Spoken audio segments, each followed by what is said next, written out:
വേദിയിലിരിക്കുന്ന ബഹുമാന്യരായ എല്ലാ വ്യക്തികൾക്കും നമസ്കാരം. ആദ്യമായി എന്നെക്കുറിച്ച് പറഞ്ഞ നല്ല വാക്കുകൾക്ക് ഞാൻ നന്ദി പറയുന്നു. അതോടൊപ്പം തനിമയുടെ ഒരു പ്രോഗ്രാമിന് ഞാൻ ആദ്യമായിട്ടാണ് പങ്കെടുക്കുന്നത്. അതിനെന്നെ ക്ഷണിച്ച ജമീൽ സാറിനോടുള്ള നന്ദി ഞാൻ അറിയിക്കുന്നു.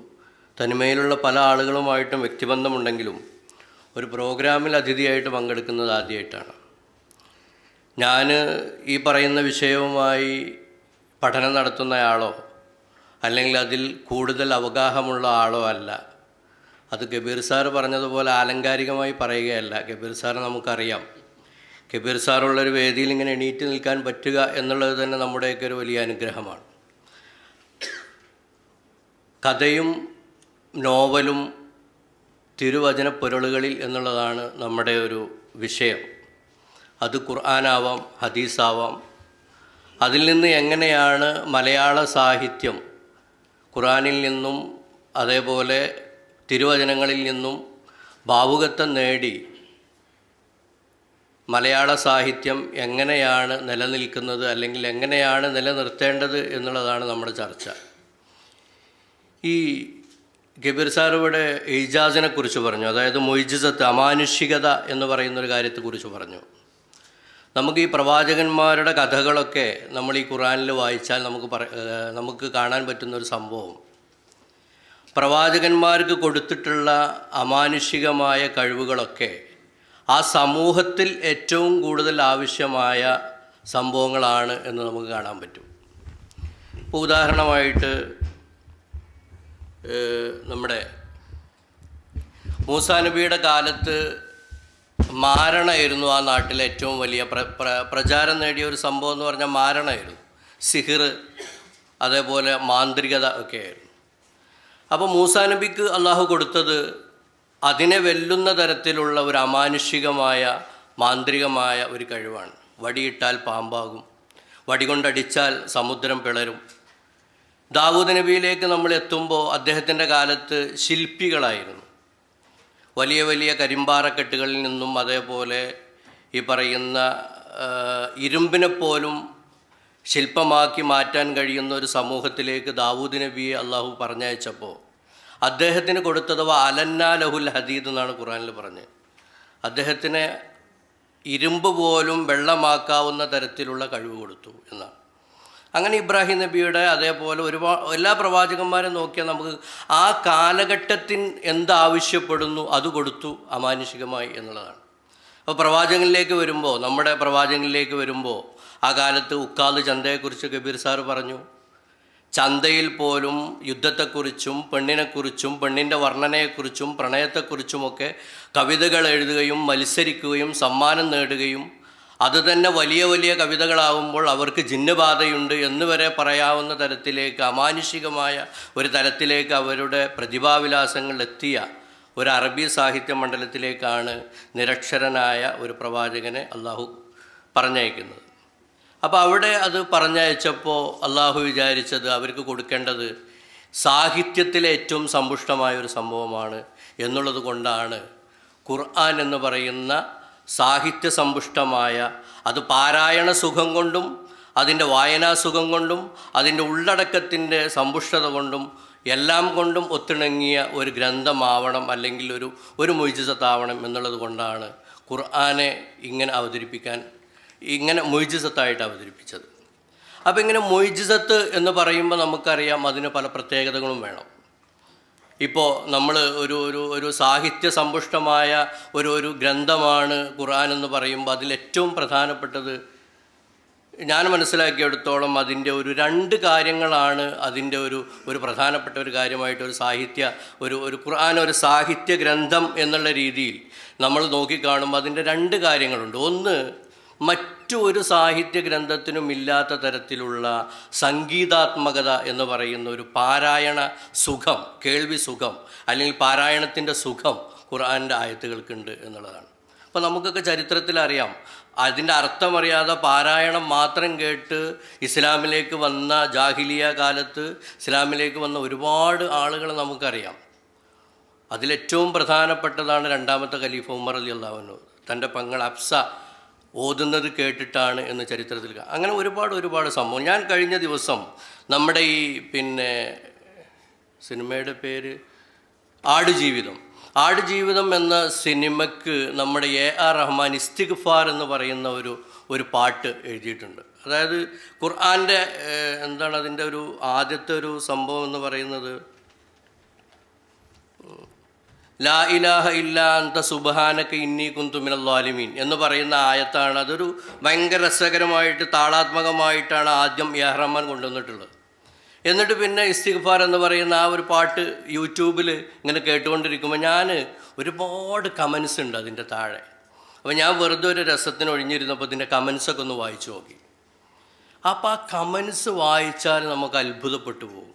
അതായത് ഈ ഖുർആൻ വാക്യത്തിൻ്റെ താളാത്മകതയെക്കുറിച്ച് അതായത് മുസ്ലിങ്ങളല്ലാത്ത ഒരുപാട് പേര് അതിൻ്റെ സവിശേഷതകളെക്കുറിച്ച് അതിൻ്റെ പ്രത്യേകതകളെക്കുറിച്ച് ഇങ്ങനെ കമൻ്റ് ഇട്ടിരിക്കുകയാണ്. അപ്പോൾ ഞാൻ എൻ്റെ അനുഭവത്തിലുള്ളൊരു പുതിയ ഉദാഹരണം പറഞ്ഞു എന്നേ ഉള്ളൂ. അപ്പോൾ ഈ പറയുന്ന ഒരു താളാത്മകത എന്ന് പറയുന്നതാണ് ഖുർആനിൻ്റെ ഒരു അമാനുഷികത എന്ന് ഞാൻ വിശ്വസിക്കുന്നു. കാരണം നമ്മൾ സംഗീതത്തിന് പാട്ട് പാടാനുള്ള നോട്ട്സ് ഉണ്ട്. അതായത് നമ്മളൊരു വയലിൻ വായിക്കുകയാണ് അല്ലെങ്കിൽ ഒരു ശാസ്ത്രീയ സംഗീതം പഠിക്കുകയാണെങ്കിൽ സംഗീത വിദ്യാർത്ഥികൾക്കറിയാം അതിന് നോട്ട്സുകളുണ്ട്. ഇന്ന സ്ഥലത്ത് അത് കൂട്ടണം, കുറയ്ക്കണം, അല്ലെങ്കിൽ അങ്ങനെ പല സംഭവങ്ങളുണ്ട്. ഇതേ സാധനം തന്നെയാണ് തജ്വീദ് എന്ന് പറയുന്നത്. ഖുർആന് നോട്ട്സ് പഠിപ്പിക്കാനുള്ളതാണ്. ഖുർആൻ എങ്ങനെ സാധാരണ പുസ്തകം വായിക്കുന്ന പോലെ നിങ്ങൾ വായിക്കരുത്. അത് വായിക്കുമ്പോൾ ചില സമയത്ത് നിങ്ങൾ നീട്ടി ഓതണം, ചില സമയത്ത് നിങ്ങൾ മൂക്ക് കൊണ്ട് ഓതണം, ചില സമയത്ത് നിങ്ങൾ തരിമൂക്ക് കൊണ്ട് ഓതണം എന്ന് പറയുന്ന ഖുർആൻ്റെ സംഗീതം പഠിപ്പിക്കുന്നതാണ് യഥാർത്ഥത്തിൽ തജ്വീദ് എന്ന് പറയുന്നത്. അപ്പോൾ ഈ ഖുർആൻ സംഗീതാത്മകമായി ഓതുകയും കേൾക്കുകയും ചെയ്യാൻ വേണ്ടി ഒരു വിജ്ഞാന ശാഖ തന്നെ ഉണ്ടായി എന്നുള്ളതാണ് ഖുർആൻ്റെ സംഗീതാത്മകതയുടെ ഏറ്റവും വലിയ പ്രത്യേകത എന്ന് പറയുന്നത്. അപ്പോൾ ഇങ്ങനെ അതിൻ്റെ ഒരു പാരായണത്തിൻ്റെ അല്ലെങ്കിൽ ആ ഒരു കേൾവിയുടെ സംഗീതാത്മകത അതേപോലെ തന്നെ ഒരു അമാനുഷികതയാണ് ഇതിൻ്റെ സാഹിത്യ സമ്പുഷ്ടത എന്ന് പറയുന്നത്. അപ്പോൾ ഈ സാഹിത്യ സമ്പുഷ്ടത എന്തിനാണ്? അപ്പോൾ സാഹിത്യ സമ്പുഷ്ടത എന്ന് പറയുമ്പോൾ നമുക്കറിയാം അതിൽ കഥകൾ വേണം, ഗുണപാഠങ്ങൾ വേണം, അതേപോലെ അലങ്കാരങ്ങൾ വേണം, ഭാവന വേണം, എല്ലാമുള്ള ഒരു സാഹിത്യ ഗ്രന്ഥമാണ് ഖുർആൻ എന്ന് നമുക്ക് മനസ്സിലാക്കാൻ പറ്റും. കാരണം ഖുർആനിൽ എന്തിനാണ് ഇങ്ങനെ കഥകൾ പറഞ്ഞത് എന്ന് നമ്മൾ മനസ്സിലാക്കിയാൽ, കാരണം ഖുർആൻ ഒരു ഹലാലും ഹറാമും മാത്രം പറയുന്ന, അല്ലെങ്കിൽ നിങ്ങൾ ഇത് ചെയ്യണം ഇത് ചെയ്യണ്ട എന്ന് മാത്രം പറയുന്ന ഒരു ഗ്രന്ഥമാണെങ്കിൽ അത് ഒരിക്കലും ലോകാധിവർത്തിയായിട്ട് അല്ലെങ്കിൽ കാലാധിവർത്തിയായിട്ട് നിലനിൽക്കും എന്ന് നമുക്ക് തോന്നുന്നില്ല. അതുതന്നെയാണ് അതിൻ്റെ അമാനുഷികത. ഖുർആൻ്റെ അമാനുഷികത എന്ന് പറഞ്ഞാൽ അത് ലോകാവസാനം വരെ വായിക്കപ്പെട്ടുകൊണ്ടിരിക്കുന്നു എന്നുള്ളതും അതിൽ കഥകളുണ്ട് എന്നുള്ളതുമാണ്. ഖുർആനിൽ കഥകളുണ്ട് എന്നുള്ളത് കൊണ്ടാണ് അത് ലോകാവസാനം വരെ വായിക്കുന്നത്. അല്ലെങ്കിൽ ഹലാലും ഹറാമും മാത്രമുള്ള ഒരു പുസ്തകമാണെങ്കിൽ ഒരിക്കലും അതിങ്ങനെ ലോകാവസാനം വരെ വായിക്കാൻ ആളുകൾ ഉണ്ടാവില്ല. ഖുർആൻ 1/3 കഥകളാണ് എന്നാണ് ഇതിനെക്കുറിച്ചൊക്കെ പഠനം നടത്തിയവർ പറയുന്നത്. 1/3 കഥകൾ എന്ന് പറയുമ്പോൾ കഥകൾക്ക് എത്രമാത്രം പ്രാധാന്യം കൊടുക്കുന്നു എന്നുള്ളതാണ് ഇതിൽ നമ്മൾ മനസ്സിലാക്കേണ്ടത്. അപ്പോൾ എന്തിനാണ് ഈ കഥകൾ പറഞ്ഞത് എന്ന് ഖുർആൻ തന്നെ പറയുന്നുണ്ട്. ഞാൻ എന്തിനാണ് ഇങ്ങനെ ഈ ഖുർആനിൽ നിങ്ങൾക്ക് മുൻകാല പ്രവാചകന്മാരുടെ അല്ലെങ്കിൽ ബനി ഇസ്രായേലരുടെ ഗുഹാവാസികളുടെ അല്ലെങ്കിൽ മാലാഖമാരുടെ ഒക്കെ കഥകൾ എന്തിനാണ് പറഞ്ഞു തന്നത് എന്ന് ഖുർആനിൽ തന്നെ പറയുന്നുണ്ട്. ഹൂദ് സൂറത്തിൽ പറയുന്നുണ്ട്, ഞാൻ പറഞ്ഞു തന്നത് നിങ്ങളുടെ മനസ്സിന് സ്ഥൈര്യമുണ്ടാക്കാൻ വേണ്ടിയാണ് എന്ന് ആദ്യം പറയുന്നുണ്ട്. നിങ്ങളുടെ മനസ്സ് സ്ഥൈര്യപ്പെടുത്താൻ വേണ്ടി. അതായത് നമുക്ക് ഈ ഖുർആൻ്റെ ഈ ഒരു കഥകൾ പറയുന്നതിൻ്റെ ഒരു രീതി നോക്കിയാൽ തന്നെ നമുക്ക് മനസ്സിലാവും. കാരണം എവിടെയാണോ പ്രവാചകന് മനസ്സിന് സ്ഥൈര്യമില്ലാത്തത് അവിടെയാണ് ആ ഒരു സന്ദർഭത്തിന് യോജിച്ച സ്ഥൈര്യമുള്ള കഥകൾ ഇങ്ങനെ പറഞ്ഞു കൊടുക്കുന്നതായിട്ട് നമുക്ക് കാണാൻ പറ്റും. ഇപ്പോൾ ഒരു ഉദാഹരണത്തിന് മാത്രം നമുക്ക് നോക്കിയാൽ, ഇപ്പോൾ പ്രവാചകൻ്റെ 2 പേര് പെട്ടെന്ന് മരിച്ചു പോകുന്നുണ്ട്. അതായത് ഒന്ന് പ്രവാചകൻ്റെ പിതാമഹനായിട്ടുള്ള അബൂ താലിബ് മരിച്ചു പോകുന്നുണ്ട്. അതേപോലെ തന്നെ ഏറ്റവും പ്രിയപ്പെട്ട പ്രവാചകൻ്റെ ആദ്യകാലത്ത് പ്രവാചകൻ്റെ നിഴൽ പോലെ ഒരു തണൽ പോലെ നിന്ന ഖദീജ ബീവി മരിച്ചു പോകുന്നുണ്ട്. അത് 1 വർഷമാണ് മരിച്ചു പോകുന്നത്. അതേ വർഷം തന്നെയാണ് പ്രവാചകൻ തായിഫിലേക്ക് പോയിട്ട് പ്രവാചകനോട് പിന്നെ ഈ തായിഫ് കഴിഞ്ഞിട്ട് ഒരു സഹാബി ചോദിക്കുന്നുണ്ട്, ജീവിതത്തിൽ നിങ്ങൾ ഏറ്റവും കൂടുതൽ വിഷമിച്ച കരഞ്ഞുപോയ, മനസ്സിൽ കരഞ്ഞുപോയ സന്ദർഭം ഏതാണെന്ന് ചോദിച്ചപ്പോൾ പ്രവാചകൻ പറയുന്നുണ്ട്, അത് എനിക്ക് തോയിഫിൽ നേരിട്ട ആ ഒരു സംഭവമാണെന്ന് പറയുന്നത്. അപ്പോൾ ആ തോയിഫിൽ നേരിട്ട സംഭവം എന്ന് പറഞ്ഞാൽ ഇപ്പോൾ നമുക്ക് കാലിനോ അല്ലെങ്കിൽ കയ്യിനോ ശരീരത്തിന് മുറിവേറ്റാൽ നമുക്ക് അത്ര വലിയ വേദന ഉണ്ടാവില്ല. പക്ഷേ ശരീരത്തിനോടൊപ്പം മനസ്സിനേറ്റ ഒരു വലിയ മുറിവായിരുന്നു തായിഫ് എന്ന് പ്രവാചകൻ പിന്നെ പറഞ്ഞു കൊടുക്കുന്നുണ്ട്. ആ തായിഫ് നടന്നത് ഒരേ വർഷമാണ്. ഇതേ വർഷം തന്നെയാണ് യൂസുഫ് എന്ന് പറയുന്ന സൂറത്ത് പിന്നെ ജിബ്രീൽ വഴി പ്രവാചകന് പറഞ്ഞു കൊടുക്കുന്നു. അപ്പോൾ സമാനമായ ഒരു സ്വഭാവമുള്ള കഥകളിലൂടെ, അതായത് ഒരു മകനെ കാണാതെ ഒരു പിതാവ് നിൽക്കുന്നു, ആ പിതാവിനെ പിടിച്ചു കൊണ്ടുപോകുന്നു, കിണറ്റിലിടുന്നു, എന്നിട്ട് ആശ്വസിപ്പിക്കുകയാണ്. ഇങ്ങനെ രാജാവായി അവരെയൊക്കെ തിരിച്ചു വിളിക്കുന്ന തരത്തിലേക്ക് യൂസുഫിനെ മാറ്റിയ കഥ മുൻകാല പ്രവാചകൻ്റെ കഥ പറഞ്ഞു കൊടുക്കുകയാണ്. അപ്പോൾ പ്രവാചകൻ ഇങ്ങനെ ഈ സ്ഥൈര്യം കൊടുക്കാൻ വേണ്ടിയിട്ടാണ് കഥ പറഞ്ഞത് എന്ന് ഹൂദിൽ തന്നെ പറയുന്നുണ്ട്. അതേപോലെ രണ്ടാമത്തത് പറയുന്നത് ഗുണപാഠം നൽകാൻ വേണ്ടിയാണ്. ഗുണപാഠം. അപ്പോൾ ഒരു കഥ പറയുക എന്ന് പറഞ്ഞപ്പോൾ നമ്മൾ സാധാരണ ഇപ്പോൾ ഇവിടെ പറഞ്ഞു ഒരു സാഹിത്യ ഗ്രന്ഥത്തിന് പല അർത്ഥതലങ്ങളുണ്ട്. ഇപ്പോൾ നമ്മളൊരു നോവൽ വായിക്കുകയാണെങ്കിൽ നമ്മൾക്കത് ഒരു വായനാസുഖത്തിന് വായിക്കാം, ഒരു ആസ്വാദനത്തിന്. അതല്ല പുസ്തകം ഇപ്പോൾ കലയ്ക്ക് വേണ്ടിയാണോ, അത് പിന്നെ എന്താണ്, അങ്ങനെയൊക്കെയുള്ള ചർച്ചകളൊക്കെ വന്നല്ലോ. അപ്പോൾ അത് പറഞ്ഞതുപോലെ എന്തിനാണ് സാഹിത്യം അല്ലെങ്കിൽ കഥകൾ വായിക്കുന്നത് അല്ലെങ്കിൽ കഥകൾ എഴുതുന്നത്? അപ്പോൾ ഖുർആൻ പറയുന്നു ഇത് ഗുണപാഠത്തിന് കൂടിയാണ്, അതിലൊരു സന്ദേശം വേണം. അല്ലെങ്കിൽ ആ ഒരു ഗ്രന്ഥത്തെ അല്ലെങ്കിൽ ആ കഥയെ, ആ നോവലിനെ നമുക്ക് പൾപ്പ് എന്ന് വിളിക്കാൻ പറ്റുള്ളൂ, പൈങ്കിളി. കാരണം ഒരു വായനാസുഖം മാത്രം കൊടുത്ത് നമ്മളുടെ ഈ ഒരു സമയം കൊല്ലാൻ വേണ്ടിയുള്ള ഒരു സാധനം അതായാൽ പോരാ സാഹിത്യം. എങ്ങനെ ആയിരിക്കണം സാഹിത്യം അല്ലെങ്കിൽ കഥകൾ എഴുതേണ്ടത് എന്ന് ഖുർആനിൽ തന്നെ പഠിപ്പിക്കുകയാണ്. കാരണം നിങ്ങൾക്ക് ഗുണപാഠങ്ങൾ ഉണ്ടാക്കാൻ വേണ്ടി എന്നുള്ളതാണ്. അപ്പോൾ ആ ഗുണപാഠങ്ങൾക്ക് വേണ്ടിയാണ് കഥകൾ പറഞ്ഞത് എന്ന് നമുക്ക് മനസ്സിലാക്കാൻ പറ്റും. ഒരു ഉദാഹരണം ഞാൻ പറയാം. അതായത് തൗഹീദിനെ കുറിച്ച് പറയുന്ന സമയത്താണ് ഖുർആനിൽ ഈ ഇബ്രാഹിം നബി ആസർ എന്ന് പറയുന്ന പിതാവിന് ചന്ദ്രനെയും സൂര്യനെയും നക്ഷത്രങ്ങളെയും കാണിച്ചു കൊടുത്ത കഥ പറഞ്ഞു കൊടുക്കുന്നത്. അപ്പോൾ നമുക്ക് ആ ഒരു കഥ പറയുമ്പോൾ ആ ഒരു കഥയിലൂടെ നമുക്ക് തൗഹീദിൻ്റെ ഏകത്വത്തെ അല്ലെങ്കിൽ ദൈവത്തിൻ്റെ ആ ഒരു തൗഹീദിനെ നമുക്ക് പറഞ്ഞു തരികയാണ്. അപ്പോൾ അത് ഗുണപാഠം. ഒരു ഉദാഹരണം പറഞ്ഞു എന്നുള്ള, അങ്ങനെ ക്ഷമയുടെ കാര്യമാണെങ്കിലും അങ്ങനെ ക്ഷമയുടെ കാര്യം പറയുമ്പോൾ അയ്യൂബ് നബിയുടെ കഥ പറയുന്നുണ്ട്. അപ്പോൾ ഇങ്ങനെ ഗുണപാഠത്തിന് വേണ്ടി കഥകൾ ഖുർആനിൽ പറഞ്ഞതായിട്ട് നമുക്ക് കാണാൻ പറ്റും. അതേപോലെ തന്നെയാണ് നമുക്ക് ഈ ഒരു കഥയുടെ ഒരു ഘടന നോക്കിക്കഴിഞ്ഞാൽ ഈ ഖുർആനിൽ പറഞ്ഞൊരു കഥ പറച്ചിലിൻ്റെ ഒരു ഘടനയുണ്ട്. അത് വല്ലാതെ എന്താ പറയുക, നമ്മൾ അത്ഭുതപ്പെടുത്തുന്ന ഒരു കഥ പറച്ചിലാണ്. കാരണം സാധാരണ കഥ പറയുന്നത് പോലെയല്ല ഖുർആനിലെ കഥകളൊക്കെ പറഞ്ഞുള്ളൂ. അതിലേറ്റവും പ്രത്യേകമായിട്ടുള്ളൊരു കഥ എന്ന് പറഞ്ഞാൽ ഒരു കഥ പൂർണ്ണമായിട്ട് ഖുർആനിൽ എവിടെയും പറഞ്ഞിട്ടില്ല എന്നുള്ളതാണ്. അതായത് പല സ്ഥലങ്ങളിലായിട്ടായിരിക്കും ഈ കഥകളൊക്കെ പറയുക. അതായത് ഞാൻ നേരത്തെ പറഞ്ഞതുപോലെ ആ സന്ദർഭത്തിനനുസരിച്ച് നമുക്ക് പൂരിപ്പിക്കാവുന്ന രീതിയിലാണ് കഥകളൊക്കെ പറഞ്ഞിട്ടുള്ളത്. അതിന് വ്യത്യസ്തമായിട്ടുള്ളത് യൂസുഫ് എന്ന് പറയുന്ന സൂറത്ത് മാത്രമേ ഉള്ളൂ. അതിൽ മുഴുവൻ കഥകളും പറഞ്ഞിട്ടുണ്ട്. ഇപ്പോൾ ഏറ്റവും കൂടുതൽ ഖുർആനിൽ പറയപ്പെട്ട പ്രവാചകൻ്റെ പേര് മൂസ ആയിരിക്കും. അപ്പോൾ ഈ മൂസാ നബിയുടെ കഥ 20 സ്ഥലങ്ങളിലാണ് ഖുർആനിൽ പറഞ്ഞിട്ടുള്ളത്. 20 അധ്യായങ്ങളിൽ മാത്രമല്ല, 20 സ്ഥലങ്ങളിലായിട്ടാണ് പറഞ്ഞിട്ടുള്ളത്. അതേപോലെ ആദമിനെ പടച്ചത്, അതേപോലെ ഈ പറയുന്ന ആദമിനെ സൃഷ്ടിക്കുന്നതിനും മാലാഖമാരുമായിട്ടുള്ള ആ ഒരു സംഭാഷണങ്ങൾ, അതൊക്കെ പറയുന്നത് 7 സ്ഥലങ്ങളിലായിട്ടാണ് പറയുന്നത്. അപ്പോൾ എന്താണ്, അള്ളാഹുവിന് ഒരു സൂറത്തിൻ്റെ എടുത്തിട്ട്, ആദം എന്ന് പറയുന്നൊരു സൂറത്തെടുത്തിട്ട് ആ സൂറത്തിൽ മുഴുവൻ ആ കഥയാണ് പറഞ്ഞാൽ പോരെ. പക്ഷെ അത് ഒരു നോവലിറ്റിക്കായിട്ട്, ഒരു ഭാവനാത്മകമായിട്ട്, അതായത് അപൂർണമായ ഒരു കഥയിൽ നിന്ന് നമ്മളുടെ ഭാവനയെ ചിന്തിക്കുന്ന, നമുക്ക് ആകാംക്ഷ വരുന്ന തരത്തിൽ കഥകളെ പല സ്ഥലങ്ങളിലായിട്ട് പ്ലേസ് ചെയ്തതായിട്ട് നമുക്ക് കാണാൻ പറ്റും. ഇപ്പോൾ ഈ മൂസാ നബിയുടെ ഒക്കെ 20 സ്ഥലങ്ങളിൽ എന്ന് പറഞ്ഞാൽ അത് മൊത്തത്തിൽ കൂട്ടി യോജിക്കുമ്പോഴേ യഥാർത്ഥത്തിൽ മൂസാ നബിയുടെ ചരിത്രം പൂർണ്ണമാവുന്നുള്ളൂ. അപ്പോൾ സന്ദർഭത്തിനനുസരിച്ച് ആളുകളിൽ ആകാംക്ഷയുണ്ടാക്കുന്ന തരത്തിൽ കഥകൾ പറയുക എന്നുള്ളതാണ് ഖുർആൻ സ്വീകരിച്ച ഒരു കഥന രീതി എന്ന് പറയുന്നത്. മറ്റൊന്ന് നമുക്ക് നോക്കിയാൽ നമുക്ക് മനസ്സിലാവും. അതേപോലെ തന്നെ ഈ എലിപ്സിസ് എന്ന് പറയുന്ന കബീർ സാഹിറിനും ഇവിടെ എഴുതുന്നവർക്കൊക്കെ അറിയായിരിക്കും. അതായത് മോഡേൺ ലിറ്ററേച്ചറിലെ ഏറ്റവും വലിയ ഒരു എഴുത്ത് സങ്കേതമാണ്. അതായത് വായനക്കാർക്ക് വിട്ടുകൊടുക്കുക എന്നുള്ളതാണ്. എല്ലാ കാര്യങ്ങളും പറയാതെ ചില കാര്യങ്ങൾ മാത്രം പറഞ്ഞിട്ട് ബാക്കി ഭാവനയ്ക്ക് വിട്ടുകൊടുക്കുക, വായനക്കാരൻ്റെ ഭാവന. അപ്പോഴാണ് യഥാർത്ഥത്തിൽ, അതായത് നമ്മളൊക്കെ പറയാറുണ്ട് വായനക്കാർ കൂടി പൂരിപ്പിക്കുന്നതാണ് കഥ അല്ലെങ്കിൽ സർഗാത്മകത എന്ന് പറയുന്നത്. അതായത് ഒരാൾ എഴുതി കഴിഞ്ഞാൽ അത് എഴുതിയോടുകൂടി അത് കഴിഞ്ഞു. ഇപ്പം ഞാനൊരു നോവൽ എഴുതി കഴിഞ്ഞാൽ എൻ്റെ ഭാഗം കഴിഞ്ഞു. പിന്നെ നിങ്ങൾ വായിക്കുമ്പോഴാണ് അത് പൂരിപ്പിക്കുകയാണ് എന്താണ് ഈ നോവലിസ്റ്റ് അല്ലെങ്കിൽ എഴുത്തുകാരൻ ഇതുകൊണ്ട് ഉദ്ദേശിച്ചത് എന്താണ് എന്നുള്ള തരത്തിൽ അവന് കൂടി പങ്കാളിത്തമുള്ള, അവൻ്റെ ഭാവനയ്ക്ക് കൂടി പങ്കാളിത്തമുള്ള ഒരു എഴുത്തായി മാറുക എന്നുള്ളതാണ് ഖുർആനിൽ പലപ്പോഴും. അത് ഒരു മോഡേൺ ലിറ്ററേച്ചറിൻ്റെ ഏറ്റവും എന്താ പറയുക, ഒരു സ്വീകാര്യമായ ഒരു എഴുത്ത് രീതിയാണ്.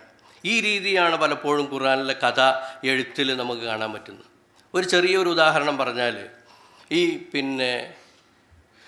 മൂസാ നബിയോട് നീ ഫിർഔൻ്റെ അടുത്തേക്ക് പോവുക എന്ന് അള്ളാഹു പറയുന്നുണ്ട്. പിന്നെ നമ്മൾ പിറ്റത്തെ ആയത്തിൽ നമ്മൾ കാണുന്നത് അവിടെ എത്തിയിട്ട് ഫിർഔനോട് മൂസാ നബി സംസാരിക്കുന്നതാണ്. അപ്പോൾ നമ്മൾ ഇത് വായിക്കുന്ന ആൾ നമ്മൾ മനസ്സിലാക്കുകയാണ്, അവിടെ നിന്ന് തിരിച്ചു പോന്നു, അവിടെ എത്തുന്നത് വരെയുള്ളത് നമ്മുടെ ഭാവനയ്ക്ക് വിട്ടിരിക്കുകയാണ്. അത് നമുക്ക് ഏത് തരത്തിലാണോ നമ്മളുടെ ഒരു സാഹചര്യത്തിനനുസരിച്ച് നമുക്ക് മനസ്സിലാക്കാൻ പറ്റുക, ആ ഒരു സാഹചര്യത്തിനനുസരിച്ച് മനസ്സിലാക്കട്ടെ എന്നുള്ളത് വായനക്കാർ കൂടി പൂരിപ്പിക്കട്ടെ എന്നുള്ള തരത്തിലുള്ള ഒരു കഥാകഥന രീതി നമുക്ക് അവിടെ കാണാൻ പറ്റും. അതേപോലെ തന്നെ മറ്റൊരു ഒരു ഇത് എന്താ പറയുക, യൂസുഫ് നബിയുടെ ചരിത്രത്തിൽ ജയിലിൻ്റെ കാര്യത്തിലൊക്കെ നമുക്ക് ഇങ്ങനെ കാണാൻ പറ്റും. ഈ ഒരു സംഭവം നമുക്ക് കാണാം. അപ്പോൾ ഇങ്ങനെ വേറെ ഒരു അവതരണ ശൈലി എന്ന് പറഞ്ഞാൽ, ഒരു കഥാപാത്രത്തെ ദൈവം പറയുമ്പോൾ ആ കഥാപാത്രത്തിലേക്ക് തന്നെ വായനക്കാരൻ്റെ ശ്രദ്ധയെ കൊണ്ടുവരുന്ന രീതിയിലുള്ള ഒരു കഥാകഥന രീതിയാണ് ഖുർആൻ സ്വീകരിച്ചിട്ടുള്ളത് നമുക്ക് മനസ്സിലാക്കാൻ പറ്റും. ഇപ്പോൾ ഉദാഹരണത്തിന് നമ്മൾ യൂസുഫ് നബിയുടെ കഥ തന്നെ എടുത്തു നോക്കിയാൽ, അതിൽ യൂസുഫ് അതേപോലെ യാക്കൂബ്, പിതാവ് യാക്കൂബ് നബി, ഈ രണ്ട് പ്രവാചകരുടെ പേര് മാത്രമേ ആ വലിയ അധ്യായത്തിൽ പറഞ്ഞിട്ടുള്ളൂ. പക്ഷേ എത്രയോ കഥാപാത്രങ്ങൾ അതിലൂടെ വന്നു പോകുന്നുണ്ട്. അവരുടെ സഹോദരങ്ങൾ വന്നു പോകുന്നുണ്ട്, രക്ഷിക്കുന്നവർ വന്നു പോകുന്നുണ്ട്. അതേപോലെ അവരുടെ ഏറ്റവും പ്രിയപ്പെട്ട യൂസുഫിൻ്റെ സഹോദരനായിട്ടുള്ള ബിന്യാമീൻ വരുന്നുണ്ട്. പക്ഷേ ബിന്യാമീൻ്റെ പേര് പോലും അതിൽ പറഞ്ഞിട്ടില്ല. അപ്പോൾ കഥാപാത്രങ്ങളെ പറഞ്ഞിട്ട് നമ്മൾ ഏതിലെയാണോ ഫോക്കസ് ചെയ്യേണ്ടത് ആ ഫോക്കസിൽ നിന്ന് മാറിപ്പോവാതെ പ്രധാന കഥാപാത്രങ്ങളെ മാത്രം കേന്ദ്രീകരിച്ച് കഥ പറയുന്ന ഒരു രീതി, ആ ഒരു തരത്തിലാണ് ശരിക്ക് ആ ഒരു തരത്തിലാണ് കഥ പറയേണ്ടത് എന്നല്ല ഞാൻ പറഞ്ഞത്. പക്ഷെ ആ ഒരു രീതിയാണ് ഈ ഖുർആനിൽ പലപ്പോഴും കഥ പറയുന്ന രീതിയിൽ സ്വീകരിച്ചിട്ടുള്ളത് എന്ന് നമുക്ക് മനസ്സിലാക്കാൻ പറ്റും. അപ്പോൾ ഇങ്ങനെ ഈ ഖുർആനിൻ്റെ ഞാൻ നേരത്തെ പറഞ്ഞതുപോലെ അമാനുഷികത എന്ന് പറയുന്നത് ഈ പറയുന്ന സംഗീതാത്മകതയും അതിൻ്റെ സാഹിത്യ സമ്പുഷ്ടതയും കൂടിയാണ് എന്ന് നമ്മൾ പറയുമ്പോൾ നമ്മൾ ഖുർആനെ പിൻപറ്റുന്നവരാണ്. മുസ്ലിങ്ങളായ നമ്മൾ ഖുർആനെ പിൻപറ്റുക എന്ന് പറഞ്ഞാൽ ഖുർആൻ എന്ത് പറഞ്ഞു, അല്ലെങ്കിൽ ഖുർആൻ എന്ത് ചെയ്തു, അല്ലെങ്കിൽ ആ കാലത്തിൽ ഖുർആൻ വരുത്തിയിട്ടുള്ള ഒരു ചേഞ്ച് എന്താണ്, അതുപോലെ നമ്മൾ ഈ കാലത്തും ചെയ്യുക എന്നുള്ളത്. അപ്പം നമ്മുടെ ഒരു ഉത്തരവാദിത്വം എന്ന് പറഞ്ഞാൽ എന്താണ്? കഥ പറയുക എന്നുള്ളതാണ്. എങ്ങനെ ആശയവിനിമയം നടത്തണം, അല്ലെങ്കിൽ പ്രബോധന പ്രവർത്തനങ്ങൾ നടത്തണം എന്നുള്ളതിന് ഖുർആനാണ് നമ്മുടെ മുന്നിലുള്ള ഏറ്റവും വലിയ പ്രകാശ എന്താ പറയുക, ഏറ്റവും വലിയ വിളക്ക് അല്ലെങ്കിൽ പ്രകാശ നാളം അതാണ്.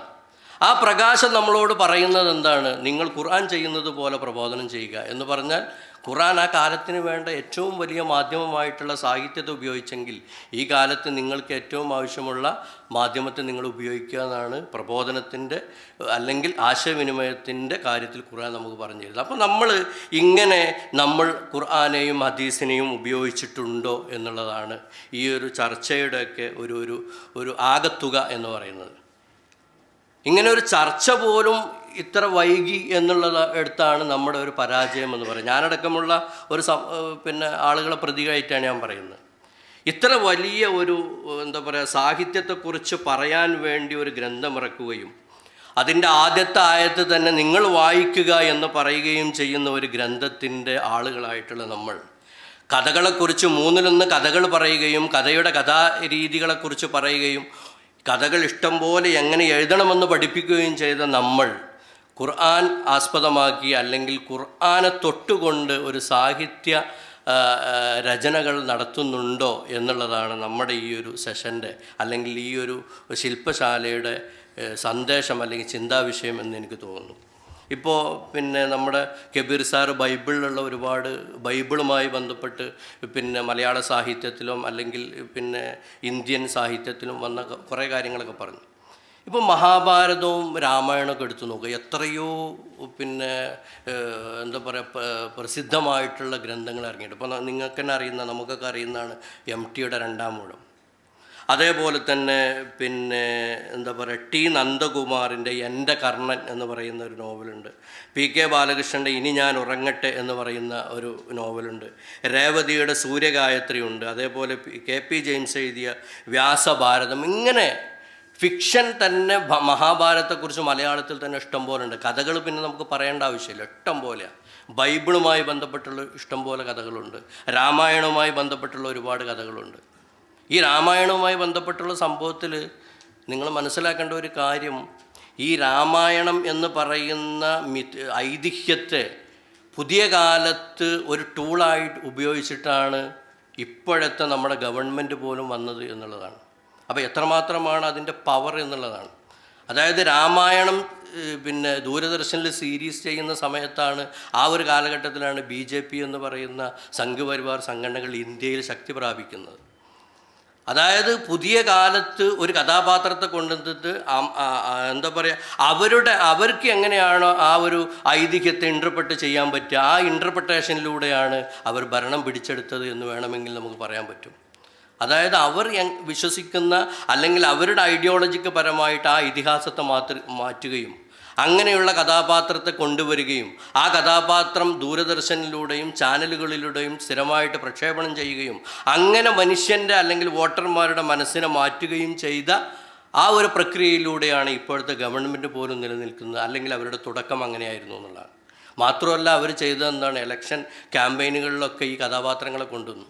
രാമനെയും സീതയെയും അവർ കൊണ്ടുവന്ന് പ്രസംഗിച്ചു. ദൈവം മുന്നിൽ നിൽക്കുന്നത് പോലെ പ്രസംഗിച്ചപ്പോൾ ആളുകൾ വോട്ട് ചെയ്യാൻ തുടങ്ങി. ഞാൻ പറഞ്ഞു വരുന്നത് സാന്ദർഭികമായി പറഞ്ഞതാണ്. ഈ ഒരു ആയുധത്തിൻ്റെ മൂർച്ച എന്ന് പറയുന്നത് വലിയ മൂർച്ചയാണ്. കാരണം ദൈവിക വേദഗ്രന്ഥങ്ങൾക്ക് ഇങ്ങനെ ഒരു മൂർച്ചയുണ്ട്. കാരണം ആളുകളത് സാഹിത്യം എന്നതിനപ്പുറത്തേക്ക് അന്ധമായിട്ട് വിശ്വസിക്കുന്നൊരു സംഭവമാണ്. അപ്പോൾ അതിനെ നമ്മൾ എത്രമാത്രം ഉപയോഗിക്കുന്നു എന്നുള്ളത് തന്നെയാണ് നമ്മുടെ ഏറ്റവും വലിയ ഒരു ചർച്ച എന്ന് പറയുന്നത്. അപ്പോൾ ഞാൻ ഈ ഒരു വിഷയവുമായി ബന്ധപ്പെട്ട് നമുക്ക് ഇപ്പോൾ ഇതിൽ ലോകത്ത് തന്നെ ഏറ്റവും കൂടുതൽ വായിക്കപ്പെട്ട ഒരു പുസ്തകമാണ് പിന്നെ ആൽക്കമിസ്റ്റ് എന്ന് പറയുന്നത്. 80ഓളം ഭാഷകളിലേക്ക് ട്രാൻസ്ലേറ്റ് ചെയ്യപ്പെട്ടാണ്. അപ്പോൾ ഈ ആൽക്കമിസ്റ്റ് പിന്നെ എഴുതുന്നതിൻ്റെ ഒരു എങ്ങനെ എഴുതി, എങ്ങനെയാണ് ഈ ആശയം കിട്ടിയത് എന്ന് പറയുന്ന സ്ഥലത്ത് അദ്ദേഹം പറയുന്നുണ്ട്.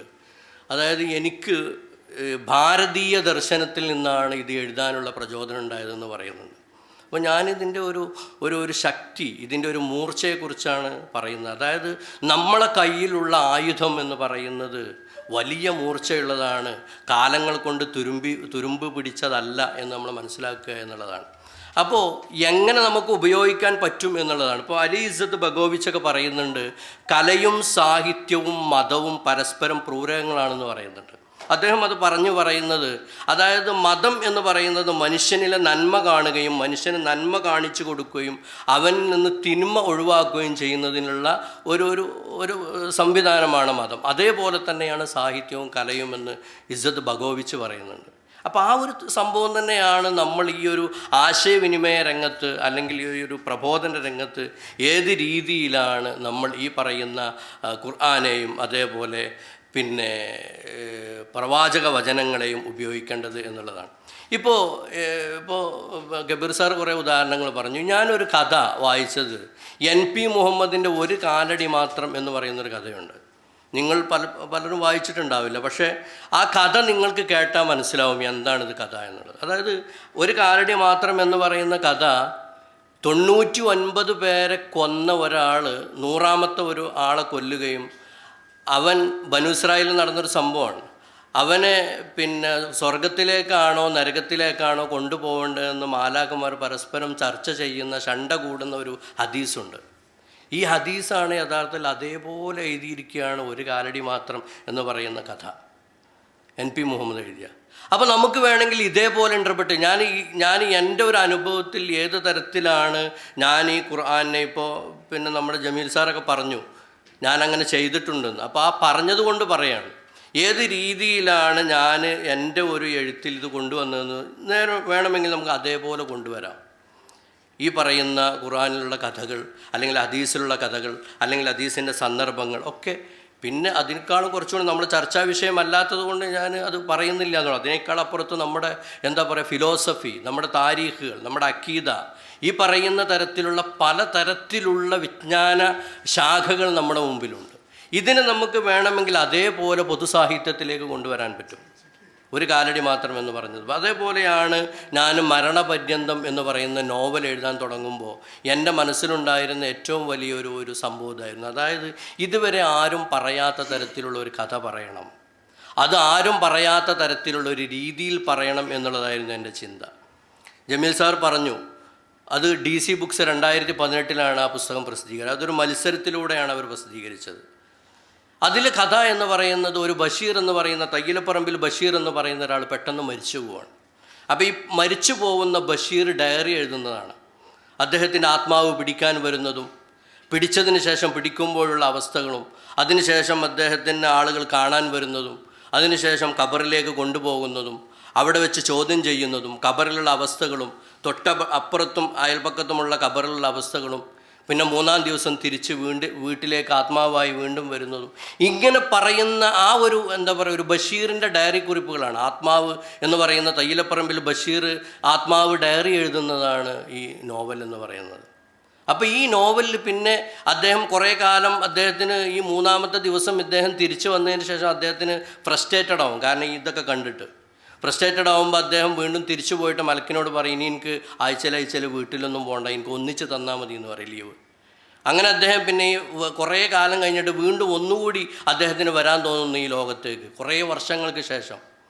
അങ്ങനെ വർഷങ്ങൾക്ക് ശേഷം ഒന്നിച്ച് ലീവ് കിട്ടുമ്പോൾ അദ്ദേഹം വരുമ്പോൾ കാണുന്നത് ലോകാവസാനത്തിൻ്റെ അടയാളങ്ങളാണ്. ഞാൻ പറയുന്നത് നമുക്ക് ലോകാവസാനം നമ്മൾ പഠിച്ചിട്ടുള്ള ഖുർആനിലും ഹദീസിലും പറഞ്ഞിട്ടുള്ള ലോകാവസാനത്തിൻ്റെ അടയാളങ്ങൾ ഈ ആത്മാവ് കണ്ടിട്ട് ഡയറി എഴുതുകയാണ്. എന്നിട്ട് ലോകം അവസാനിക്കുന്നു, എല്ലാവരെയും പോലെ ഈ ആത്മാവ് നശിക്കുന്നു. പിന്നെ സൂറെന്ന കാഹളത്തിൽ ഊതുമ്പോൾ എല്ലാ ജീവികളും പുതുനാമ്പുകളെപ്പോലെ പുനരുജ്ജീവിക്കുന്നത് പോലെ ബഷീറിൻ്റെ ആത്മാവും പുനരുജ്ജീവിച്ച് വീണ്ടും ആത്മാവ് ഡയറി എഴുതാൻ തുടങ്ങി. അങ്ങനെ മഹശറ, സിറാത്ത്, അത് അങ്ങനെ സ്വർഗം, നരകം, എല്ലാ സംഭവങ്ങളും ഈ പറയുന്ന ബഷീറിൻ്റെ ആത്മാവ് കാണുന്നതും അനുഭവിക്കുന്നതുമായിട്ടുള്ള ഡയറി കുറിപ്പാണ് ഈ നോവൽ എന്ന് പറയുന്നത്. ഇതെഴുതുമ്പോൾ എനിക്ക് വലിയ ആശങ്ക ഉണ്ടായിരുന്നു. ഒരു തുടക്കക്കാരനായ എഴുത്തുകാരനാണ്, ഇതിനു മുമ്പ് നോവൽ എഴുതിയിട്ടില്ല, അതായത് നോവൽ എന്നുള്ള പുസ്തകത്തിൽ പ്രസിദ്ധീകരിക്കപ്പെട്ടിട്ടില്ല. അതിനപ്പുറത്തേക്ക് നേരത്തെ ഇവിടെ പറഞ്ഞ ആശങ്കയാണ് ഏറ്റവും വലിയൊരു പ്രശ്നം. ഖുർആനെയും ഹദീസിനെയും മാലാഖമാരെയും പ്രവാചകന്മാരെയും ഒക്കെ നോവലാക്കിയ ഒരാൾ എന്ന ഒരു ഇമേജ് പുറത്തു വന്നു കഴിഞ്ഞാൽ എന്തായിരിക്കും നമ്മുടെ സെൻസിറ്റീവായ ഒരു സമൂഹം ചെയ്യുക എന്നുള്ളൊരു ഭയത്തിൻ്റെ ആശങ്ക ഇതൊക്കെ ഉണ്ടായിരുന്നു. ഒന്നത് സ്വീകരിക്കപ്പെടുമോ എന്നുള്ളൊരാശങ്ക, രണ്ടാമത് ഞാൻ തന്നെ തുടർച്ച ഇത് എഴുതി കഴിഞ്ഞാൽ ഉണ്ടാവുമോ എന്നുള്ളൊരാശങ്ക. അങ്ങനെ പല ആശങ്കകൾക്കിടെയാണ് ഈ നോവൽ 2018 ഇവിടെ നടന്ന ലിറ്ററേച്ചർ ഫെസ്റ്റിവലിലാണ് ഈ നോവലിൻ്റെ ലോഞ്ച് നടന്നത്. വലിയൊരു ഭാഗ്യം, ഞാൻ ആത്മാഭിമാനത്തോടു കൂടി പറയണം. ആ 2018 ലിറ്ററേച്ചർ ഫെസ്റ്റിവലിൽ ഏറ്റവും കൂടുതൽ വിൽക്കപ്പെട്ട നോവലായിരുന്നു മരണപര്യന്തം എന്ന് പറയുന്ന നോവൽ, DC ബുക്സിൻ്റെ. മാത്രമല്ല ആ മാർച്ചിൽ ഇറങ്ങി ഏപ്രിൽ ആയപ്പോഴേക്കും അതിൻ്റെ 2500 കോപ്പി കഴിഞ്ഞിട്ട് 2ാമത്തെ എഡിഷൻ ഏപ്രിലിൽ ഇറങ്ങി. ഏപ്രിൽ കഴിഞ്ഞ് മെയ് ആയപ്പോൾ അതിൻ്റെ 3ാമത്തെ എഡിഷൻ ഇറങ്ങി. ഇപ്പോൾ അതിൻ്റെ 8ാമത്തെ എഡിഷൻ ഓടിക്കൊണ്ടിരിക്കുക. ഇപ്പോഴും ആളുകൾ ഫേസ്ബുക്കിൽ അതിനെക്കുറിച്ച് എഴുതിക്കൊണ്ടിരിക്കുന്നുള്ളൂ. അപ്പോൾ ഞാൻ പുറത്തിറങ്ങി ചായ കുടിച്ചപ്പോൾ എന്നെ മുഖപരിചയം പോലും ഇല്ലാത്ത 1-2 ആളുകൾ എന്നോട് പറഞ്ഞു, നിങ്ങളുടെ പുസ്തകം ഞാൻ വായിച്ചിട്ടുണ്ട്. അത് തന്നെയാണ് ഞാൻ ഈ പുസ്തകത്തിൻ്റെ, അതായത് എൻ്റെ ഒരു കഴിവായിട്ടല്ല ഞാൻ പറയുന്നത്, മറിച്ച് ഇതിൽ പറഞ്ഞ പ്രമേയത്തിൻ്റെ ഒരു കഴിവാണ്. നമ്മൾ പറയുന്ന വിഷയം അതാണ്. അതായത് ഇതിനെ സ്വീകരിക്കാനും ഇതിനെ നെഞ്ചേറ്റാനും ആളുകളുണ്ട് എന്നുള്ളതാണ്. പക്ഷേ ഇതിൻ്റെ മറുവശത്തൊരു സംഭവമുണ്ട്. ഇത് വായിച്ചിട്ട് അമുസ്ലിങ്ങളായ ഒരുപാട് പേര് എന്നെ വിളിച്ചിട്ട് എന്നോട് ചോദിച്ചിട്ടുണ്ട്, ഇതുപോലുള്ള നോവലുകൾ ഞങ്ങൾക്ക് വേറെ സജസ്റ്റ് ചെയ്ത് തരാൻ പറ്റുമോ. ഞാൻ 2 ദിവസം ആലോചിച്ചു. എൻ്റെ സുഹൃത്തുക്കളായ പല ആളുകളോടും ചോദിച്ചിട്ട് എനിക്ക് ഉത്തരം കിട്ടിയിട്ടില്ല എന്നുള്ളതാണ് നമ്മുടെ ഒരു പരാജയം എന്ന് പറയുന്നത്. എൻ്റെ ഒരു വർക്കിനെ ഞാൻ മഹത്വവൽക്കരിക്കില്ല, പക്ഷേ നമ്മുടെ പരാജയത്തെ നമ്മൾ തിരിച്ചറിയുക എന്നുള്ളൊരു വലിയ സംഭവമാണ്. ആ പരാജയത്തെ തിരിച്ചറിയുന്നതോടൊപ്പം നമ്മുടെ സാധ്യതകളെ കാണുക എന്നുള്ളതാണ്. അപ്പോൾ അതേപോലെ നമുക്ക് ഇൻ്റർപ്രറ്റ് ചെയ്യാൻ പറ്റും. രണ്ടാമത്തത്, ഖുർആനും ഹദീസും തരുന്ന ധാർമ്മികമായ ഒരു മൂല്യങ്ങളുണ്ട്. ഖുർആനായാലും ഹദീസായാലും ഒക്കെ തരുന്ന സാമൂഹികവും കുടുംബപരവും വ്യക്തിജീവിതപരവുമായിട്ടുള്ള ഒരുപാട് ധാർമ്മിക മൂല്യങ്ങളെ നമുക്ക് പൊതു സാഹിത്യത്തിൽ സന്നിവേശിപ്പിക്കാൻ പറ്റും. അത് ഏറ്റവും നന്നായിട്ട് സന്നിവേശിപ്പിച്ച ആളാണ് ഇപ്പോൾ നേരത്തെ പറഞ്ഞതുപോലെ വൈക്കം മുഹമ്മദ് ബഷീർ എന്ന് പറയുന്നത്. അദ്ദേഹത്തിൻ്റെ ബഷീർ ദി മാൻ എന്ന് പറയുന്ന ഡോക്യുമെൻ്ററിയിൽ അദ്ദേഹത്തിൻ്റെ ജീവിതം പറയുന്നതിൽ അദ്ദേഹം പറയുന്നൊരു ഒരു കാര്യമുണ്ട്. ഞാൻ എന്തിന് എഴുതി എന്ന് അദ്ദേഹത്തോട് ചോദിക്കുന്നത്, നിങ്ങൾ എന്തിനാണ് എഴുതിയത് എന്ന് ചോദിക്കുമ്പോൾ അദ്ദേഹം പറയുന്നൊരു ഉത്തരമുണ്ട്. ഞാൻ വായിച്ചിട്ടുള്ള നാടകങ്ങളിലും നോവലിലുമൊക്കെ മുസ്ലിം കഥാപാത്രങ്ങൾ കുറ്റകൃത്യം ചെയ്യുന്ന ആളുകൾ, അല്ലെങ്കിൽ ഭയങ്കര മാടമ്പിമാർ, അതായത് നമ്മൾ സിനിമയിൽ പറഞ്ഞാൽ വില്ലന്മാരാണ്. പക്ഷേ ഞാൻ കാണുന്ന മുസ്ലിങ്ങളൊന്നും അതേപോലെ അല്ല. അപ്പോൾ അതുകൊണ്ട് ആ ഒരു കൾട്ട് മലയാള സാഹിത്യത്തിൽ വന്നുകൊണ്ടിരിക്കുകയാണ്. അതിനെ നേരിടാൻ വേണ്ടിയിട്ടാണ് ഞാൻ എഴുതി തുടങ്ങിയത് എന്ന് അദ്ദേഹം പറയുന്നുണ്ട്. അപ്പോൾ അദ്ദേഹം ഈ പറയുന്ന ഖുർആൻ്റെയും ഹദീസിൻ്റെയും പറയുന്ന ധാർമ്മിക മൂല്യങ്ങളെ, അതേപോലെ മുസ്ലിം സാമൂഹിക ജീവിതത്തെ ഇത്രമാത്രം കൊണ്ടുവന്ന ഒരു എഴുത്തുകാരൻ മലയാളത്തിലില്ല എന്ന് തന്നെ നമുക്ക് പറയാൻ പറ്റും. മലയാളത്തിൽ എന്നല്ല, എനിക്ക് തോന്നുന്നു ലോക സാഹിത്യത്തിൽ തന്നെ ഉണ്ടാവില്ല. മാത്രമല്ല, നമ്മളൊന്ന് ആലോചിച്ച് നോക്കുക, ഇദ്ദേഹത്തെ ആഘോഷിക്കുന്നത് പോലെ മലയാളത്തിൽ ഏത് എഴുത്തുകാരനെയാണ് മലയാളികൾ ആഘോഷിക്കുന്നത്? എല്ലാ ജൂലൈ 6-നും അദ്ദേഹത്തിൻ്റെ ജന്മദിനം എല്ലാ സ്കൂളും ആഘോഷിക്കും. ഇതിനേക്കാൾ വലിയ പുസ്തകങ്ങൾ എഴുതിയ തകഴി, അല്ലെങ്കിൽ MT, ഖസാക്കിൻ്റെ ഇതിഹാസം എഴുതിയ OV വിജയൻ, M മുകുന്ദൻ, എത്രയോ ആളുകളുണ്ട്, മരിച്ചുപോയവരും അല്ലാത്തവരുമായിട്ടുള്ള. പക്ഷേ ഓരോ സ്കൂളിലും കൊച്ചു കുട്ടികൾക്ക് പോലും അറിയുന്ന തരത്തിൽ ആഘോഷിക്കപ്പെടാൻ പറ്റുന്ന ഒരു എഴുത്തുകാരനായിട്ട് ബഷീർ മാറുന്നു എന്ന് പറയുന്നത് അദ്ദേഹം തിരഞ്ഞെടുത്തിട്ടുള്ള തീം തന്നെയാണ്. അവിടെയാണ് നമ്മൾ ഈ പറയുന്ന വിഷയത്തിൻ്റെ ഒരു മൂർച്ച എന്ന് പറയുന്നത്. അപ്പോൾ അദ്ദേഹം ഈ പറയുന്ന ഒരുപാടുണ്ട്. ഞാൻ 1-2 ഉദാഹരണങ്ങൾ പറഞ്ഞാൽ സമയം വൈകി, 1:20 അവസാനിപ്പിക്കണമെന്ന് പറഞ്ഞാൽ ഞാൻ 1-2 ഉദാഹരണങ്ങൾ പറഞ്ഞാൽ, അദ്ദേഹം പിന്നെ ബാല്യകാല സഖിയിലാണോ അതോ എൻ്റെ ഉപ്പൂപ്പാക്ക് ആനുണ്ടായിരുന്നു എന്നാണ് നോവലിലാണോ എനിക്ക് ഓർമ്മയില്ല, തെറ്റ് തിരുത്തണം. ഒരു 5-ാം കെട്ട് കെട്ടാൻ വേണ്ടി ഒരു പെണ്ണിനെ പിന്നെ കല്യാണം കഴിക്കാൻ വരുന്നുണ്ട്. 4 കെട്ടിയിട്ട് 5-ാമത് കെട്ടാൻ വേണ്ടി വരുന്ന ആ പെണ്ണ് തിരിച്ച് മറുപടി പറയുന്നത് ഖുർആൻ്റെ ആയത്തുകൾ ഓതിയിട്ടാണ്. എന്നെ കെട്ടാൻ പാടില്ല എന്ന് പറയുന്ന അദ്ദേഹം ഖുർആൻ്റെ ആയത്ത് ഓതിയിട്ടാണ് 5-ാമത് കെട്ടാൻ പറയുന്നത്. അപ്പോൾ അതിന് തിരിച്ച് ഈ പെണ്ണ് തിരിച്ച് മറുപടി കൊടുക്കുന്നത് ഖുർആൻ്റെ ആയത്തുകൾ തന്നെ ഓതിയിട്ടാണ്. അപ്പോൾ അങ്ങനെ പിന്നെ അദ്ദേഹത്തിൻ്റെ ഒരു തേന്മാവ് എന്ന് പറഞ്ഞ കഥ നിങ്ങൾക്കൊക്കെ അറിയും. ഒരു മരിക്കാൻ പോകുന്ന ഒരാൾ അദ്ദേഹത്തിന് കിട്ടിയ ഒരു വെള്ളത്തിൻ്റെ പകുതി അപ്പുറത്തുള്ള ഉണങ്ങിയ ഒരു മരത്തിന് ഒഴിച്ചു കൊടുത്തിട്ട് ജീവൻ നൽകുന്ന ഒരു കഥയുണ്ട്. ആ കഥ എഴുതിയതിൻ്റെ പശ്ചാത്തലത്തെക്കുറിച്ച് അദ്ദേഹം പിന്നെ എഴുതിയിട്ടുള്ളത്, എനിക്ക് ഒരു ഹദീസിൽ നിന്ന് കിട്ടിയ ഒരു പ്രചോദനമാണെന്നാണ് അദ്ദേഹം പറഞ്ഞത്. എന്ത് മനോഹരമായ ഒരു കഥയാണ്. അദ്ദേഹം എന്ന് പറഞ്ഞാൽ പലപ്പോഴും നമ്മൾ ഈ പറയുന്നത് പോലെ നേരിട്ട് അങ്ങനെ പറയല്ല, സാമൂഹിക വിമർശനമായിട്ട്, അല്ലെങ്കിൽ എന്താ പറയുക, വ്യംഗ്യമായിട്ട് കാര്യങ്ങളെ വിമർശനാത്മകമായിട്ടും ഹാസ്യാത്മകമായിട്ടും ഉപയോഗിച്ചു എന്നുള്ളതാണ് ബഷീറിൻ്റെ ഏറ്റവും വലിയ പ്രത്യേകത. അതിൻ്റെ ഒരു ചെറിയ രസകരമായൊരു കഥ ഇപ്പോൾ അടുത്ത് വായിച്ചത്, ഒരു റീലിൽ കേട്ടതാണ്. അദ്ദേഹം റീലിൽ കേട്ടല്ല, നമ്മുടെ എന്താ പറയുക, തോമസ് ജേക്കബ് എന്ന് പറയുന്ന നമ്മുടെ മലയാള മനോരമയുടെ എഡിറ്റോറിയൽ ഡയറക്ടറായിരുന്ന ആളുടെ ഒരു കഥ, അദ്ദേഹത്തിൻ്റെ കഥക്കൂട്ട് എന്ന് പറഞ്ഞ പുസ്തകമുണ്ട്. ആ പുസ്തകം വായിച്ചപ്പോൾ അതിൽ നിന്ന് പറയുന്നൊരു സംഭവം, അദ്ദേഹം പിന്നെ എന്താണ് ഇൻഡു പൂപ്പാക്കർ ആനുണ്ടായിരുന്നു എന്ന് പറഞ്ഞ പുസ്തകം നമ്മുടെ അന്ന് ജോസഫ് മുണ്ടശ്ശേരി മാഷാണ് വിദ്യാഭ്യാസ മന്ത്രി. അപ്പോൾ അവിടെ അതിൻ്റെ പുസ്തകത്തിൻ്റെ ഉപസമിതി ചർച്ച ചെയ്തു. ഈ പുസ്തകം നമ്മുടെ കുട്ടികൾക്ക് പാഠപുസ്തകമാക്കാൻ പോവുക. അപ്പോൾ അത് ചർച്ച വന്നപ്പോൾ അതിൽ കുറേ ആളുകൾ പറഞ്ഞു, അതിൽ മുല എന്ന് പറയുന്ന വാക്ക് കുറേ സ്ഥലത്തുണ്ട്, അത് കുട്ടികൾക്ക് ഭയങ്കര പ്രശ്നമാവും, അതുകൊണ്ട് അത് ഒഴിവാക്കണം എന്ന് പറഞ്ഞു. അപ്പോൾ ജോസഫ് മുണ്ടശ്ശേരി പറഞ്ഞു അത് സാഹിത്യമല്ല, അത് കൊടുക്കാമെന്ന്. അപ്പോൾ ഇതിലുള്ള ഭൂരിപക്ഷം ആൾക്കാർ പറഞ്ഞു അത് വേണ്ട, നമുക്ക് വേറെ എന്തെങ്കിലും വാക്കാക്കാമെന്ന് പറഞ്ഞു. അപ്പോൾ ആരോ ഒരാൾ പറഞ്ഞു നമുക്ക് ഈ മുല ഉള്ളിടത്തൊക്കെ മാറിടം എന്നാക്കാം എന്നാണ്. അപ്പോൾ ഇത് പറഞ്ഞു, എന്നാൽ മാറിടം എന്നാക്കിയിട്ട് നമുക്ക് ആ പുസ്തകം വരക്കാം എന്ന് പറഞ്ഞാൽ ആ പുസ്തകം അച്ചടിച്ചു. ആ സമയത്ത് കൊച്ചിയിൽ ബുക്ക് സ്റ്റാൾ നടത്തുന്ന ആളാണ് വൈക്കം മുഹമ്മദ് ബഷീർ ബുക്ക് സ്റ്റാളിൻ്റെ മുന്നിൽ 2 ബോർഡ് വെച്ചു. മുലയുള്ളതിന് 2.5 രൂപ, മുലയില്ലാത്തതിന് 2 രൂപ എന്ന്. അതായത് അതിനെപ്പോലും വിമർശിച്ചിട്ട് അതിനെപ്പോലും ഹാസ്യാത്മകമായിട്ട് സാമൂഹിക വിമർശനമാക്കി മാറ്റിയ എഴുത്തുകാരനാണ് ബഷീർ എന്ന് പറയുന്നത്. അപ്പം ഞാൻ പറയുന്നത് ഇങ്ങനെ ഞാൻ എൻ്റെ ഒരു പുസ്തകത്തിൻ്റെ ഒരു ഉദാഹരണം കൂടി പറയാം. എൻ്റെ 2ാമത്തെ പുസ്തകം ദാഇഷ് എന്ന് പറയുന്ന നോവലാണ്. അതായത് ദൗലത്തുൽ ഇസ്ലാമിയ ഫിൽ ഇറാഖി വശാം എന്ന് പറയുന്ന അറബിയിൽ ഈ ഇസ്ലാമിക് സ്റ്റേറ്റിൻ്റെ അറബി ചുരുക്കരൂപമാണ് ദാഇഷ് എന്ന് പറയുന്നത്. ഇത് ഞാൻ വർക്ക് ചെയ്യുന്ന മലയാള മനോരമയിലാണ്. മലയാള മനോരമയിൽ എഡിറ്ററായിട്ട് വർക്ക് ചെയ്യുന്ന സമയത്ത്, പാലക്കാട് വർക്ക് ചെയ്യുന്ന സമയത്താണ്, മലപ്പുറത്ത് എത്തിയ സമയത്താണ് എന്നോടൊരു പരമ്പര എഴുതാൻ പറഞ്ഞു ഓഫീസിൽ നിന്ന്. അതായത് ആ സമയത്ത് ഇവിടെ നിന്ന് കണ്ണൂർ, കാസർഗോഡ് ഭാഗത്തു നിന്നൊക്കെ ഇസ്ലാമിലെ ടെററിസ്റ്റ് ഗ്രൂപ്പുകളിലേക്ക് കുടുംബസമേതം യുവാക്കൾ പോകുന്നു എന്നൊക്കെ പത്രങ്ങളിൽ വാർത്ത വരുന്ന സമയമാണ്. അപ്പോൾ എന്നോട് പറഞ്ഞു, നിങ്ങൾ ഈ ഒരു ഇതിനെക്കുറിച്ചൊരു പരമ്പരയ്ക്ക് വേണ്ടി ഒരു പരമ്പര ചെയ്യണം, എന്താണ് ഇതിൻ്റെ സത്യാവസ്ഥ എന്ന് പറഞ്ഞ് നമ്മുടെ എഡിറ്റർ പറഞ്ഞു, മുതിർന്ന എഡിറ്റർ.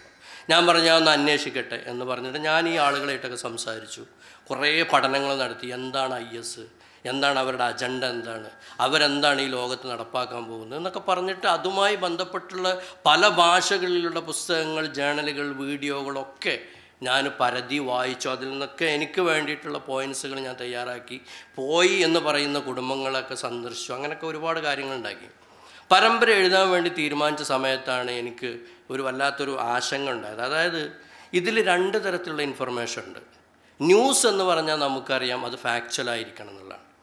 ന്യൂസ് ഫാക്ച്വലായിരിക്കണം. അത് നിങ്ങൾക്കൊക്കെ എതിരഭിപ്രായം ഉണ്ടാവും, നിങ്ങളൊക്കെ എഴുതുന്നത് സത്യമാണോ എന്ന് നിങ്ങൾ ചോദിക്കുന്നുണ്ടാവും. പക്ഷേ അതിൻ്റെ ഒരു നിയമം എന്ന് പറയുന്നത് ന്യൂസ് ഫാക്ച്വൽ ആവണം എന്നുള്ള. കാരണം നാളെ അത് ചരിത്രമാണ്, ആളുകൾ റെഫർ ചെയ്യുന്നൊരു സാധനമാണ്. അപ്പോൾ അതുകൊണ്ട് എനിക്ക് തോന്നി ഈ ISമായി ബന്ധപ്പെട്ട് എനിക്ക് കിട്ടിയ സോഴ്സുകൾ, എൻ്റെ പരിമിതിയായിരിക്കാം, എനിക്ക് കിട്ടിയ സോഴ്സുകൾ എന്നുള്ള ഇൻഫർമേഷൻസ് പലതും എന്താ പറയുക ഡബിൾ മൈൻഡഡാണ്. അതായത് ഇതിനെ അനുകൂലിക്കുന്ന ആളുകൾ അതിനെ മഹത്വവൽക്കരിക്കുന്നു, ഇതിനെ എതിർക്കുന്ന ആളുകൾ അതിനൊരു ശത്രുവായിട്ട് കാണും. ആ ഒരു തരത്തിലാണ് ഈ പറയുന്ന ജേണലുകളിലുമൊക്കെ ഉള്ളത്. അപ്പോൾ ഇതിൽ നിന്ന് എന്താണ് സത്യം അസത്യം എന്നുള്ളത് വേർതിരിക്കാനുള്ള ഒരു പ്രശ്നം ഞാൻ അനുഭവപ്പെട്ടു. അപ്പം ഞാൻ പറഞ്ഞു ഇതൊരു പ്രശ്നമാണ്, ഇത് പരമ്പരയാക്കി എഴുതാൻ ബുദ്ധിമുട്ടുണ്ട്. കാരണം നമ്മളാരും അവിടെ പോവാത്തതുകൊണ്ട് സത്യാവസ്ഥ നമുക്കറിയില്ല. അപ്പോൾ എന്നോട് പറഞ്ഞു കുഴപ്പമില്ല, അത് ഒഴിവാക്കാൻ പറഞ്ഞു. പക്ഷെ ഞാൻ മാസങ്ങളോളം എടുത്ത് തയ്യാറാക്കിയ ഒരു ഇൻഫർമേഷൻ്റെ ഒരു വലിയ നിധി എൻ്റെ കയ്യിലുണ്ട്. ഞാൻ എന്ത് ചെയ്യും എന്ന് വിചാരിച്ചപ്പോഴാണ് എന്നാൽ പിന്നെ ഒരു കാര്യം ചെയ്യാം, ഈ ഇൻഫർമേഷനിലേക്ക് കുറച്ച് കഥാപാത്രങ്ങളാണ് ഇറക്കിയിട്ട് അവർ നോവലാക്കാമെന്ന് വിചാരിച്ചു. അങ്ങനെയാണ് ദാഇഷ് എന്ന് പറയുന്ന നോവൽ പിറവികൊള്ളുന്നത്. ഇവിടെ നിന്ന് കോഴിക്കോട് നിന്ന് 2 ബിരുദ വിദ്യാർത്ഥികളായ 2 പേർ ISൽ ചേരാൻ വേണ്ടി ഇറാഖിലേക്ക് പോകുന്നതും അവിടെ നിന്ന് സിറിയയിലേക്കും, സിറിയയിൽ നിന്ന് അവരുടെ യാത്രകൾ, അവരെങ്ങനെയാണ് അവർ റെക്കോർഡ് ചെയ്യപ്പെട്ടത്, അവരുടെ യാത്രകൾ എന്താണ്, അവർ നേരിട്ട അനുഭവങ്ങൾ എന്താണ്, അവരുടെ ദുരനുഭവങ്ങൾ എന്താണൊക്കെയാണ്. അതേപോലെ അവരുടെ പ്രണയം, ജന്ന എന്ന് പറയുന്ന ഒരു പെണ്ണുമായിട്ടും അതേപോലെ അഷ്കറിൻ്റെ ഫാത്തിമ ബത്തൂൽ എന്ന് പറയുന്ന ഇറാഖി പെൺകുട്ടിയുമായിട്ടുള്ള പ്രണയം എല്ലാം കൂടി ചേരുന്നതാണ് യഥാർത്ഥത്തിൽ ദാഇഷ് എന്ന് പറയുന്നത്. മനോരമ ബുക്സാണ് അത് പ്രസിദ്ധീകരിക്കുക. അതും ഇപ്പോൾ 4ാമത്തെ എഡിഷനാണ് ഓടിക്കൊണ്ടിരിക്കുന്നത്. ഞാൻ പറയുന്നത് ഇത് ഒരു നോവൽ എന്നതിനപ്പുറത്തേക്ക് ഞാൻ പഠിച്ച അല്ലെങ്കിൽ ഞാൻ ജീവിച്ച ഖുർആനിൽ നിന്നും ഹദീസിൽ നിന്നും ഞാൻ അറിഞ്ഞ ധാർമ്മിക മൂല്യങ്ങൾ എങ്ങനെ പൊതുസാഹിത്യത്തിലേക്ക് കൊണ്ടുവരാം എന്നുള്ളതിൻ്റെ എൻ്റെ ഒരു എളിയ ശ്രമമായിരുന്നു. കാരണം ഞാൻ അതിൽ പറഞ്ഞത് എന്താണ് യഥാർത്ഥത്തിൽ ജിഹാദ്, എന്താണ് IS, ഇവർ പറയുന്ന IS പറയുന്ന ജിഹാദ് എന്താണ് എന്നുള്ളത് ഞാൻ പല അധ്യായങ്ങളിലൂടെ പറഞ്ഞു കൊടുക്കുകയായിരുന്നു. അപ്പം ഞാൻ പറയുന്നത് നമ്മളുടെ ഇങ്ങനെ നമ്മൾ പറയുമ്പോൾ പിന്നെ നമ്മളുടെ ഒരു ഇതുണ്ട്, കുല്ലുക്കും റായിൻ വ കുല്ലുക്കും മസ്ഊലുൻ അൻ റയ്യത്തി എന്നതാണ്. നിനക്ക് കവിത എഴുതാൻ ഞാൻ കഴിവ് തന്നിട്ടുണ്ടെങ്കിൽ, നിനക്ക് കഥ എഴുതാനോ നോവൽ എഴുതാനോ ഞാൻ നിനക്ക് കഴിവ് തന്നിട്ടുണ്ടെങ്കിൽ, അതിൽ പ്രതിഭ തന്നിട്ടുണ്ടെങ്കിൽ, മസ്ഊലുൻ അൻ റയ്യത്തി, നിൻ്റെ കവിതയെക്കുറിച്ച് നിന്നോട് ഞാൻ ചോദിക്കും എന്ന് അല്ലാഹു പറഞ്ഞിട്ടുണ്ട്. അല്ലാതെ നമുക്ക് ഇവിടെ നിന്ന് നീങ്ങാൻ പറ്റില്ല എന്നുള്ളതാണ്. അപ്പം നിനക്ക് കവിത എഴുതാനോ അല്ലെങ്കിൽ ചിത്രം വരയ്ക്കാനോ ഈ പറയുന്നത് പോലെ കഥ എഴുതാനോ കഴിവ് തന്നിട്ട് അത് എങ്ങനെ നീ ഈ ഒരു ആശയവിനിമയത്തിന് വേണ്ടി, പ്രബോധന പ്രവർത്തനങ്ങൾക്ക് വേണ്ടി നീ എങ്ങനെ ഉപയോഗിച്ചു എന്ന് നിന്നോട് ചോദിക്കും എന്നുള്ളതാണ് നമ്മുടെയൊക്കെ വിശ്വാസം. ഞാൻ ഒരു ചെറിയ കഥ കൂടി പറഞ്ഞുകൊണ്ട് അവസാനിപ്പിക്കുക. ഇതുമായി ബന്ധപ്പെട്ടൊരു കഥയായതുകൊണ്ട് ചെറിയൊരു കഥ. നമ്മുടെ ഒരു സംഭവം എന്ന് പറഞ്ഞാൽ ഞാൻ നേരത്തെ പറഞ്ഞതുപോലെ ഒരുപാട് വലിയ നിധിയാണ് നമ്മുടെ കയ്യിലുള്ളത്. അത് നമ്മുടെ മാത്രം പ്രത്യേകതയാണ്. ഖുർആനാണെങ്കിലും ഹദീസാണെങ്കിലും ഇസ്ലാമിക വിജ്ഞാനങ്ങളാണെങ്കിലും വലിയ ഒരു നിധി നമ്മുടെ കയ്യിലുണ്ട്. പക്ഷേ നമ്മൾ ആ നിധി എന്ത് ചെയ്യുന്നു എന്നുള്ളതിന് നമ്മുടെ കമലാസുറയ്യായ മാധവിക്കുട്ടി മുസ്ലിം ആയതിനു ശേഷം ഒരു പത്രപ്രവർത്തകൻ ഇൻ്റർവ്യൂ ചെയ്യാൻ പോയി. അപ്പോൾ മാധവിക്കുട്ടിയോട് ചോദിച്ചു, ഈ മുസ്ലിങ്ങളുടെ ഒരു അവസ്ഥ, നിങ്ങൾ മുസ്ലാമിലേക്ക് വന്നല്ലോ, നിങ്ങളുടെ ഒരു അവസ്ഥ എന്താണ് ഇപ്പോൾ എന്ന് ആ പത്രപ്രവർത്തകനോട് ചോദിച്ചപ്പോൾ മാധവിക്കുട്ടി പറഞ്ഞൊരു കാര്യമുണ്ട്. അതായത് ഞാനൊരു സംഭവം പറഞ്ഞുതരാമെന്ന് പറഞ്ഞിട്ടൊരു കഥ പറഞ്ഞു. അതായത് ഇരുട്ടുള്ള ഒരു രാത്രി ഒരു വലിയ കാട്ടിലേക്ക് ഒരാൾ മെഴുകുതിരി വെട്ടമായിട്ട് ഇങ്ങനെ പോവുകയാണ്. ഒരു എന്താ പറയുക, കൂരാകൂരി ഇരുട്ടാണ്, ഒരു വലിയ കൊടുങ്കാടാണ്, ഒരു പ്രകാശത്തിൻ്റെ ഒരു പൊട്ട് പോലും അവിടെ ഇല്ല. ഒരു മെഴുകുതിരി വെട്ടവുമായിട്ട് ഒരാളിങ്ങനെ പോവുകയാണ്. പകുതി വെച്ചിട്ട് ആ ഒറ്റയടി പാതയിൽ നിന്ന് അദ്ദേഹം ഒന്ന് തിരിഞ്ഞു നോക്കിയപ്പോൾ കുറച്ച് ആളുകൾ, 10-15 ആളുകൾ ഈ ഒരു പ്രകാശത്തിൻ്റെ, അതായത് ഇയാൾ മുന്നിൽ പിടിക്കുകയാണെങ്കിൽ ചെറിയൊരു പ്രകാശം ഉണ്ടാവുമല്ലോ പിറകിലേക്ക്, ആ പ്രകാശം കണ്ടിട്ട് ഇയാളിങ്ങനെ പിന്തുടർന്നിങ്ങനെ വരുന്നുണ്ട്. അപ്പോൾ ഇയാൾക്ക് തോന്നി ഈ പ്രകാശം കണ്ടിട്ടാണല്ലോ ഇത്രയും എൻ്റെ കൂടെ ഇവർ ഈ വഴി അറിയാത്തവരാണെങ്കിൽ പോലും ഇവർ വരുന്നത്. അതുകൊണ്ട് ഇയാൾ ഒന്നുകൂടി പിടിച്ച് ഇങ്ങനെ എന്താ പറയുക പൊത്തിപ്പിടിച്ചു, ഇതാരും കാണരുതേ എന്ന് വിചാരിച്ചിട്ട്. ഞാൻ മാത്രം ഈ പ്രകാശം കണ്ടാൽ മതി, ഞാൻ മാത്രം വഴികാട്ടിയായി, ഞാൻ മാത്രം എന്താ പറയുക നല്ല വഴിയിൽ എത്തിയാൽ മതി എന്ന് പറഞ്ഞിട്ട് ഇതിങ്ങനെ പൊത്തിപ്പിടിച്ചു. അപ്പോൾ കുറേ ആളുകൾ, ഏറ്റവും പിറകിലുള്ള ആളുകളൊക്കെ പിരിഞ്ഞു പോയി, കാരണം അവർക്കൊക്കെ മൊത്തം ഇരുട്ടായി. എന്നാലും ഈ വിരലുകൾക്കിടയിലൂടെ ഊർന്നിറങ്ങുന്ന പ്രകാശത്തിൻ്റെ ചെറിയ കിരണങ്ങൾ കണ്ടുകൊണ്ട് കുറേ ആളുകൾ പിന്നെ ഇങ്ങനെ ഇയാളെ പിന്നിലോട്ട് ഇങ്ങനെ വന്നു. ഈ ലക്ഷ്യത്തിലെത്താൻ നേരത്ത് ഇയാൾ ഒന്നുകൂടി തിരിഞ്ഞു നോക്കി. അപ്പോൾ കുറച്ച് ആളുകൾ വീണ്ടും ഈ ഒരു പ്രകാശം കണ്ടിട്ട് വരുന്നുണ്ട്.